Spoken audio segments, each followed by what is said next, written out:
Bonjour à tous, cette semaine dans Cité Campus, on va s'intéresser à un thème très important et nécessaire et dont on parle peut-être encore trop peu. Il s'agit de l'accompagnement social des étudiants. Et oui, comment bien vivre cette période de vie et surtout comment faire face aux dépenses du quotidien. On vous dit tout dans Cité Campus. La période de vie étudiante n'est pas aussi bien vécue qu'on ne le pense par les étudiants eux-mêmes. Et cela, l'association Aptitude l'a bien analysé au cours d'un colloque nommé « Confiance en soi et réussite des étudiants ». Autonomisation, projet de vie à construire et parfois même adaptation à un nouveau pays, les étudiants doivent faire face à leur nouveau statut, seuls, sans l'aide des parents, et aux problématiques qui accompagnent cette période de vie, et souvent, ils sont perdus.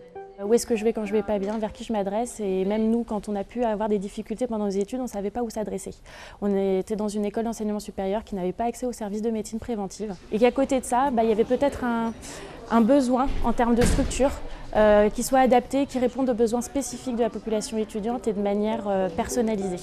C'est pourquoi les psychologues de l'association Aptitude se déplacent dans les résidences étudiantes afin d'écouter ces jeunes et ainsi les sortir de leur isolement. L'intérêt pour nous de ce point écoute, ça a été de l'aménager au sein même de nos résidences. Le point positif aussi, c'est la gratuité des consultations.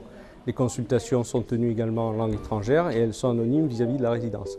Les assistantes sociales du Crous sont également présentes pour accompagner et faciliter le quotidien des étudiants. Plus de 8000 entretiens annuels sont effectués. Ils viennent nous voir souvent en premier lieu pour leurs problèmes matériels, donc essentiellement de logement et de finances. Mais à travers ces difficultés, c'est souvent l'occasion de voir les autres difficultés qu'ils peuvent avoir, notamment au niveau de leur famille, et voir de leur adaptation à leurs études et de leurs problèmes personnels, il y en a beaucoup. Si vous souhaitez vous entretenir avec une assistante sociale du Crous, vous pouvez prendre rendez-vous directement en ligne, un accès bien plus rapide et plus simple. Premier concept que nous vous proposons, le projet Swap, un site internet où l'on s'échange gratuitement des services. Et pour en parler plus en détail, je pars à la rencontre de Romain Delors, le créateur de ce projet social et solidaire. Romain, comment vous est venue cette idée d'échange de services gratuits? Est-ce que vous êtes parti peut-être d'un constat et si oui, lequel? Avant tout, promesse, notre souhait, c'est de faire la promotion de l'économie sociale et solidaire. Pour ça, on s'est dit que la meilleure façon de le faire, c'était de faire de la promotion par l'exemple. Et donc c'est là qu'on s'est dit qu'un projet qui répondrait à des problématiques sociales ou sociétales serait la meilleure manière de pouvoir promouvoir à travers cette réponse-là nos valeurs et notre éthique. Donc c'est pour ça qu'on a commencé à observer un petit peu le monde étudiant, qui était finalement cette cible première qu'on souhaitait sensibiliser, en essayant de voir avec eux quelle était finalement leur grosse problématique. Et effectivement aujourd'hui, on ne se le cache pas, la crise passant par là, le monde étudiant étant de plus en plus dans un système précaire, l'accès à des services et des biens a été finalement leur première réponse. De là, nous, on a un petit peu cherché quelles pouvaient être les solutions qu'on pouvait leur apporter. C'est là que l'idée, effectivement, d'un outil d'échange nous est venue. Un outil d'échange, une plateforme sur Internet. Expliquez-nous comment ça fonctionne. Mais en fait, la base, ça a été, on s'est basé sur le principe des SEL, des systèmes d'échange local, qui, eux, avaient un système d'échange avec une monnaie complémentaire via un bout de papier. Pour le monde étudiant, ça correspondait aucunement à leur pratique. Donc c'est pour ça qu'on s'est dit que la meilleure façon de répondre et de transformer, c'est de le passer sur un outil Web 2.0 et de pouvoir, à travers une interface, pouvoir permettre les échanges. Et ce que je trouve aussi intéressant dans ce projet, c'est qu'il y a une déclinaison. Chacun peut s'approprier en fait ce concept. Et d'ailleurs, ce fut le cas des étudiants de l'Université Lyon 2 qui l'ont appelé universel et puis ça a plutôt bien fonctionné.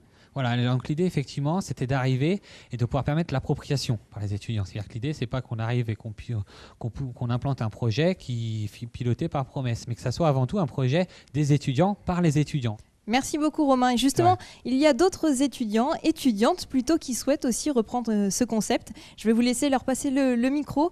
Ce sont des étudiants de Lyon 3. Bonjour les filles. Alors vous êtes Élodie et Anaëlle. Vous avez aussi un autre projet, Troc in Fac. On va en parler tout de suite. Présentez-le nous. Alors donc nous on est 3 étudiantes en licence professionnelle droit et gestion des entreprises associatives à Lyon 3 et dans cette optique-là en fait on a eu l'envie de créer une association, ça nous paraissait cohérent par rapport à notre projet professionnel. À la base on était parti sur un troc, puis on a vu le projet universel de l'Université Lyon 2, on a trouvé intéressant le fait d'échanger des services aussi Donc on est plus parti pour l'instant sur un échange de services en utilisant le troc comme moyen peut-être d'amener des adhérents et de faire connaître le sel. Merci beaucoup les filles et puis bon vent pour ce beau projet. Je pense que vous serez d'accord avec moi que ce projet social et solidaire d'échange de services gratuits est plutôt prometteur. Prometteur d'ailleurs, tout comme cette épicerie que nous allons désormais vous faire découvrir. Elle est réservée uniquement aux étudiants. Bah oui, les petits chanceux quand même. On y trouve des produits alimentaires, mais pas que. Et écoutez bien, elle est 5 fois moins chère que dans les supermarchés. Et oui, ça c'est un bon plan pour économiser malin et ne pas dépasser son budget. Regardez. Thomas, étudiant, se rend régulièrement dans cette épicerie installée au cœur du campus Lyon-Tech-Ladoua pour faire ses courses. L'accès est beaucoup plus rapide, en sortant des courses, il nous manque quelque chose, on va directement là, pas besoin de faire un gros détour. Puis le deuxième avantage, c'est les étudiants. En fait, c'est une épicerie qui est tenue par des étudiants et on se sent donc d'égal à égal avec les personnes qui nous accompagnent. En effet, cette épicerie solidaire est gérée par l'association étudiante Gaëlis qui propose des produits à moins 80% du prix du marché. Il faut savoir que tous les produits qui sont ici sont quasiment tous issus de dons ou de collectes alimentaires qu'on organise dans les magasins ou dans des écoles, ou aussi des ramasses régulières qu'on fait par exemple avec notre partenariat chez Simply Market, donc qui chaque semaine nous donne des produits frais. De plus, il y a la banque alimentaire qui nous vend les denrées alimentaires à 7 centimes le kilo, donc ce qui est un prix encore une fois dérisoire. Pour bénéficier de ce service, il faut passer devant une commission.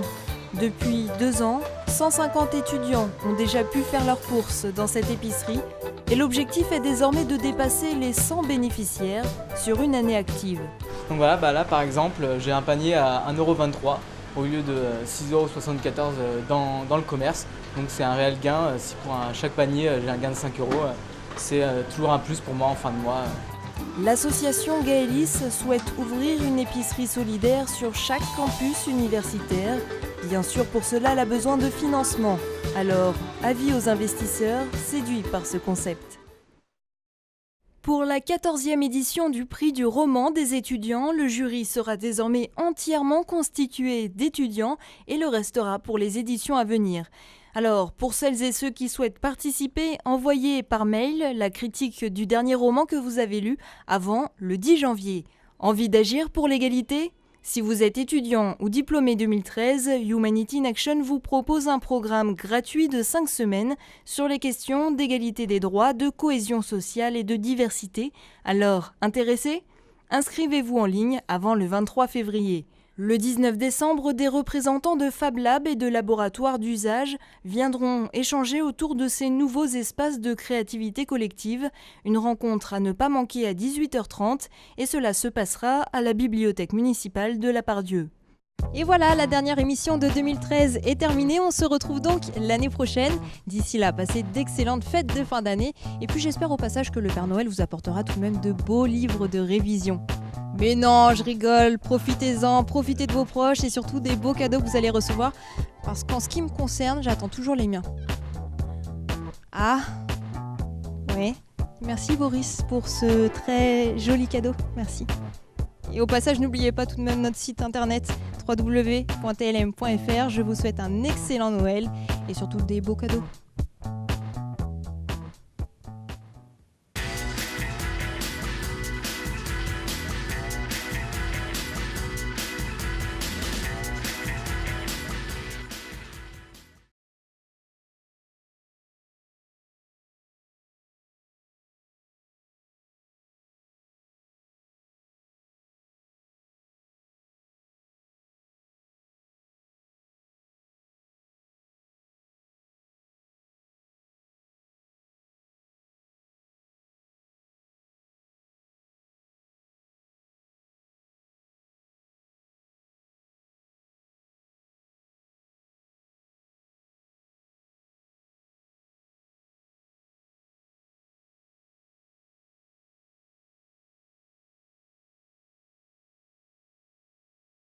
On a réfléchi à la duplication de cet outil tout en le personnalisant aux besoins du projet.